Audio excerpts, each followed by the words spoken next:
महाकुंभ दुनिया का सबसे बड़ा शांतिपूर्ण धार्मिक समागम हिंदू धर्म में अत्यधिक महत्व रखता है। यह एक पवित्र तीर्थयात्रा है जो हर 12 साल में 4 अलग अलग स्थानों प्रयागराज, हरिद्वार, उज्जैन और नासिक में से एक पर आयोजित होती है, जहां यह माना जाता है कि अमृत की बूंदें गिरी थी।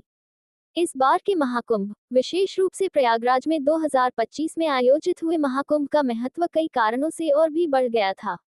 धार्मिक और आध्यात्मिक महत्व। त्रिवेणी संगम। यह मेला प्रयागराज में गंगा, यमुना और पौराणिक सरस्वती नदियों के पवित्र संगम पर आयोजित होता है।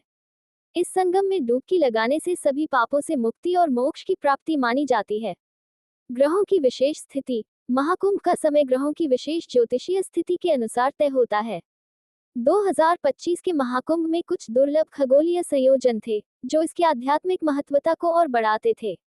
कुछ मान्यताओं के अनुसार ऐसे विशेष योग 144 वर्षों में एक बार आते हैं।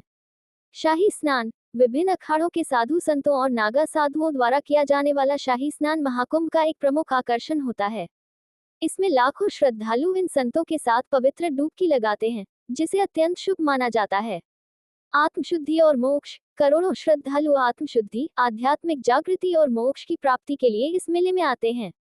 सांस्कृतिक और सामाजिक महत्व। विश्व का सबसे बड़ा शांतिपूर्ण जमावड़ा। महाकुंभ दुनिया का सबसे बड़ा शांतिपूर्ण जमावड़ा है, जो विभिन्न पृष्ठभूमि के लाखों लोगों को एक साथ लाता है। ये भारत की सांस्कृतिक विविधता और एकता का प्रतीक है। यूनेस्को द्वारा मान्यता। कुंभ मेले को यूनेस्को द्वारा मानवता की अमूर्त सांस्कृतिक विरासत की प्रतिनिधि सूची में शामिल किया गया है, जो इसके वैश्विक महत्व को दर्शाता है। साधु संतों का समागम। यह मेला विभिन्न संप्रदायों के साधु संतों, विद्वानों और भक्तों के मिलन का केंद्र होता है, जहां आध्यात्मिक प्रवचन, भजन कीर्तन और धार्मिक चर्चाएं होती हैं। परंपरा और आधुनिकता का संगम। इस बार के महाकुंभ में अत्याधुनिक प्रौद्योगिकी और नवाचार का भी समावेश किया गया था, जो परंपरा और आधुनिकता के संगम को दर्शाता है। सामाजिक समरसता। महाकुंभ समाज में समरसता बढ़ाने में अहम भूमिका निभाता है, जहां सभी मत, पंथ और संप्रदाय के लोग अपनी रीति रिवाजों और सामाजिक परंपराओं के साथ एक साथ आते हैं।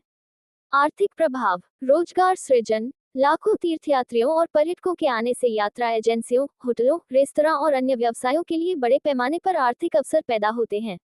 बुनियादी ढांचे का विकास। मेले के आयोजन के लिए बड़े पैमाने पर अस्थायी शहर बसाया जाता है, जिसमें सड़क निर्माण, स्वच्छता सुविधाएं, चिकित्सा केंद्र और सुरक्षा व्यवस्था शामिल होती है, जिससे क्षेत्र में बुनियादी ढांचे का विकास होता है।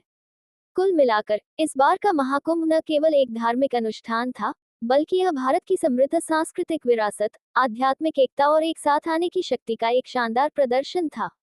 यह आत्मखोज, आत्मा की शुद्धि और साझा मानवता का एक उत्सव था। महाकुंभ में त्रिवेणी या संगम स्नान का महत्व अत्यधिक है, खासकर प्रयागराज में, जहां गंगा, यमुना और अदृश्य सरस्वती नदियों का मिलन होता है। ये सिर्फ एक धार्मिक अनुष्ठान नहीं, बल्कि आत्मिक शुद्धि और मोक्ष की प्राप्ति का एक महत्वपूर्ण साधन माना जाता है। त्रिवेणी या संगम स्नान का महत्व। मोक्ष की प्राप्ति। हिंदू धर्मशास्त्रों में ऐसा माना गया है कि त्रिवेणी संगम में स्नान करने से व्यक्ति को पापों से मुक्ति मिलती है और उसे मोक्ष की प्राप्ति होती है। पद्म पुराण में भी इसका उल्लेख है कि जो त्रिवेणी संगम पर स्नान करता है, उसे मोक्ष प्राप्त होता है। सभी तीर्थों का अधिपति। संगम को सभी तीर्थों का अधिपति राजा माना गया है। जैसे ग्रहों में सूर्य और तारों में चंद्रमा का विशेष स्थान है, वैसे ही तीर्थों में संगम का महत्व सर्वोपरि है।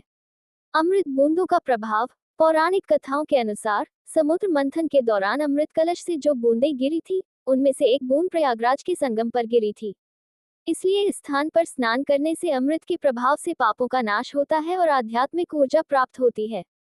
ये प्रयागराज की धरती बहुत अति पावन है, देवताओं को भी दुर्लभ है। देवता तरसते हैं कि हम भी यहाँ आके स्नान करें और रहें, जहाँ हम लोग 2 दिन रुके। चाहिए चाहे 1 दिन रुके चाहे 2 दिन रुके, लेकिन प्रयागराज के दर्शन जरूर करना चाहिए। जय श्री राम।